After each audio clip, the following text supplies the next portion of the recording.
you obviously didn't come to Washington State expecting to be an interim DC at any point, but can you just talk about the last week, what that's been like personally for you, and kind of adapting to that change? Sure, yeah, it's been kind of a whirlwind last week. The Utah game got over. We went on the road to recruit, come back, and then there was a lot of change. So it's been a wild week.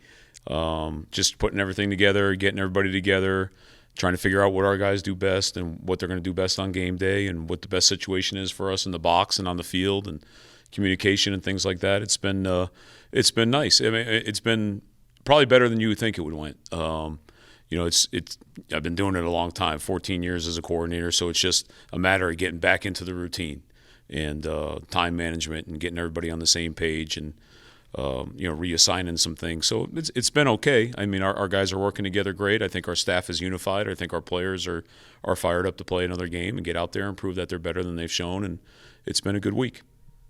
What were some of the things that you were looking to change since taking over?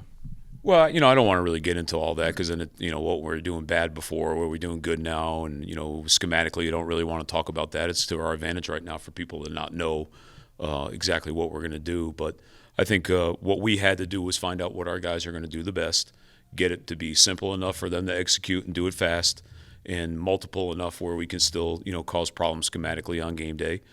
We had to communicate a little bit better. Coaches to players, players to coaches, players to players. And I think we've done that, and I think we're on the right track. Justice said the other day that he thinks you're particularly good at handling relationships, I guess, with players, because he kind of attributed your being a father of three, I believe. Would you agree with that? Or four, excuse me, sorry. Right.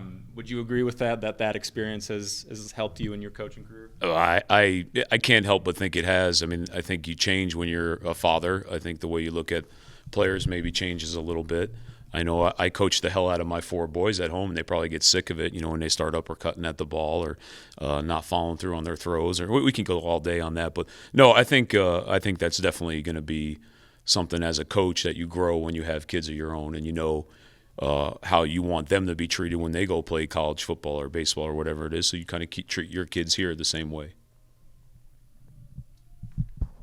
What do you look for from Darcel in his new role?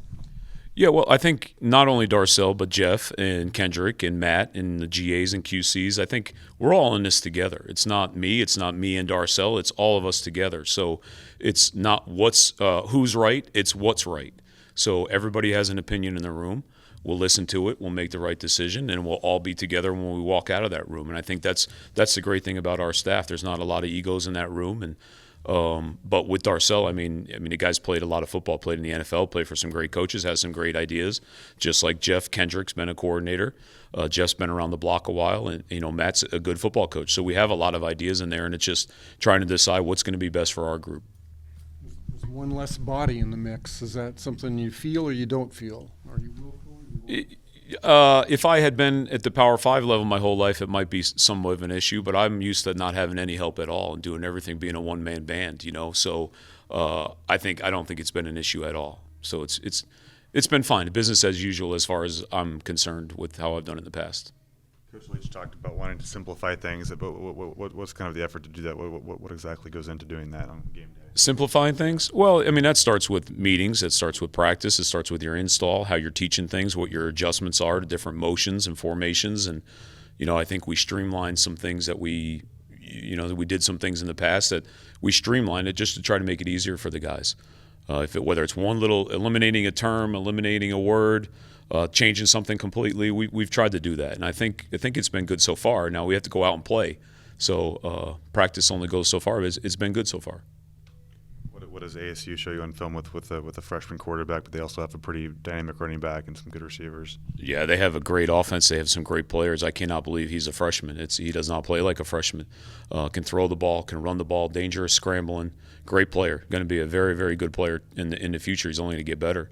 The running backs are a really good player. They got some explosive receivers. So we got our hands full. And, it's another test, another challenge. And we're hoping to go down there and prove that we're better than we've been playing. Series prediction? Man, I